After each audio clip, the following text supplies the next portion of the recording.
Isekai, isekai, isekai, isekai. Lagi-lagi isekai. Nggak ada habisnya ngebahas isekai. Orewa juga pengen ke isekai, lalu ketemu dengan cewek-cewek bohai, lalu Orewa ngeharem. Gue juga pengen kayak gitu cuy. Nggak cuman lu aja, tapi kalau misalnya cara ke isekai itu harus modar dulu. Dosa gue masih banyak. Ya, seperti itulah. Di salah satu anime isekai terbaik di tahun ini, ingat calon. Terbaik tahun ini adalah Mushoku Tensei. Ya, Mushoku Tensei Isekai Itara Honki Desu. Hehe, panjang sekali judulnya gitu kan. Ya malum lah, emang selama ini isekai judulnya panjang-panjang dan terlalu jelas gitu ya. Isekai bawa smartphone gitu kan. Isekai bawa smartphone kan. Isekai cheat magician kan. Isekai nge-cheat gitu kan. Abis apa lagi ya? Isekai Sitara Slime Dataken. Isekai jadi slime. Jadi selama ini gue ngeliat isekai itu semuanya jelas. Dan ini judulnya Mushoku Tensei Jobless Reincarnation. Jobless itu kalau nggak salah pengangguran ya. Ya nggak sih? Ya nggak sih? Bagi yang tahu, tolong kasih tahu jobless-nya apa? Pengangguran ya. Jadi sini malah pengangguran bereinkarnasi. Semuanya ya judulnya tuh simpel kali ya. Lalu kalau dia tuh pengangguran, apakah ceritanya ada hubungan sama pengangguran gitu? Nggak ada gitu kan. Jadi kalau gue pikir-pikir, isekai yang paling azan maghrib ya. Berarti gue ini video sebentar aja sih, karena azan maghrib tuh jauh lebih penting bro. Gue turunin volume suara gue dan gue menasai. Gue lupa kalau udah menjelang azan maghrib dan gue pastikan bikin konten di sini. Jadi kalau gue menghadapkan kepada sebuah cerita konteks dari anime Mushoku Tensei, ini bener-bener luar biasa sekali sih. Studionya adalah Studio Bin. Studio Bin itu masih studio baru. Kalau nggak salah, gue dapat informasi dari beberapa sumber. Studio Bin itu adalah studio gabungan dari Ekfilm dan juga White Fox. Maksudnya mungkin gabungan dalam arti sini staff-staffnya, animator dan lain-lain. Jadi mereka tuh dua orang ini collab gitu ya, Ekfilm dan juga White Fox itu oke, kita collab, kita bikin sebuah studio dan namanya Studio Bin. Kita jadikan Mushoku Tensei itu sebagai anime pertama kita gitu kan, dan itu adalah cara yang sangat menarik. Sekarang tuh mungkin studionya udah telah kebanjiran yang namanya uang investor karena mereka menghandle judul sebesar Mushoku Tensei. Sempak Roxy bro. Jadi anime ini sesuai judulnya aja, menceritakan tentang seorang seorang wibu ya. Dibilang wibu juga iya, dibilang kalian juga iya. Nanti kalau kalian gini-gini terus ya ujung-ujungnya dia kayak si ini nih, kayak si Rudy kan. Jadi kalau dulu Rudy itu kemana ke isekai naik kapur ya kan, pakai kapur. Sekarang itu ditabrak truk. Bapaknya isekai ini bro ya. Banyak yang mengatakan juga ini anime bapaknya isekai karena yang mempelopori isekai modern alias ditabrak truk gitu kan.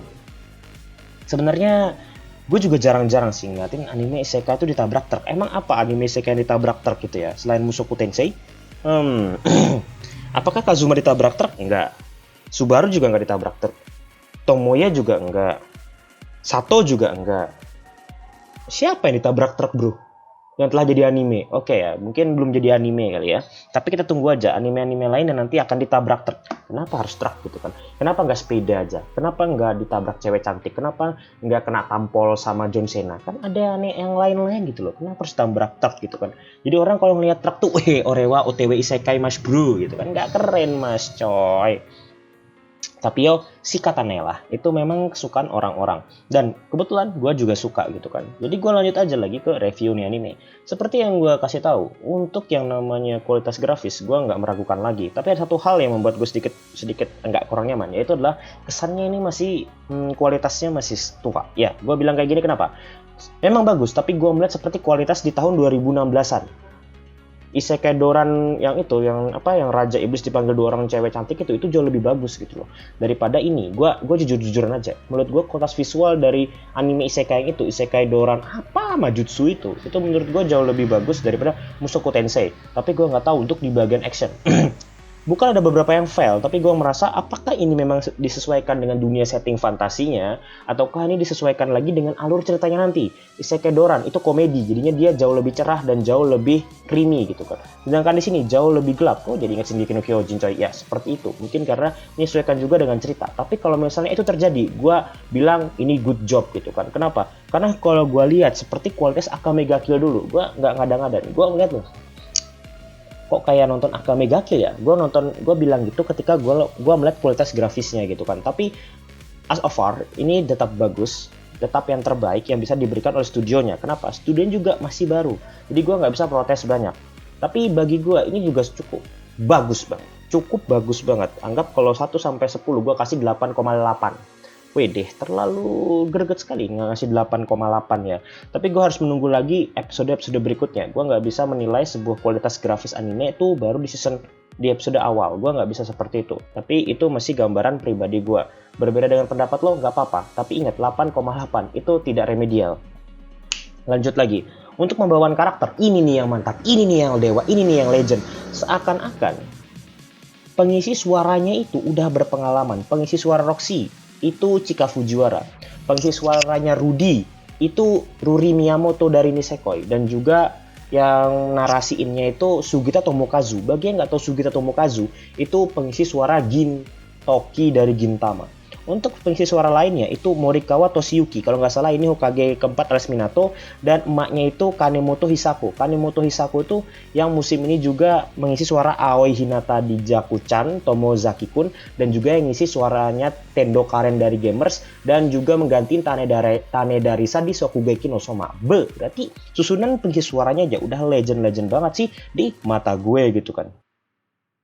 Tapi ya udahlah ya, kita nggak ngebahas tentang kualitas dari pengisi suaranya. Karena pengisi suaranya itu berbeda dengan kualitas visual. Karena di sini kalau kita membahas kualitas visual, oke, seperti ini. Kalau gue membahas kualitas seiyu, seperti ini. Lalu berikutnya adalah bagaimana pembawaan dari ceritanya. Kalau gue lihat pembawaan ceritanya ini ya sesuai sumber adaptasi, yaitu novel. Gue kasih tahu aja, gue nggak baca novelnya, tapi gue baca komiknya dan gue jatuh cinta di komiknya. Memang ada beberapa hal yang di komik itu yang kayaknya mungkin ke skip ya, jadinya disampaikan di anime, disampaikan di novelnya. Jadi ketika gue baca komik loh, ada adegan ini padahal di animenya di anime ada, di komik nggak ada, maksud gue gitu. Jadi kalau misalnya gue bandingkan, anime jauh lebih lengkap, bukan lebih padat, tapi lebih lengkap, lebih luas lagi.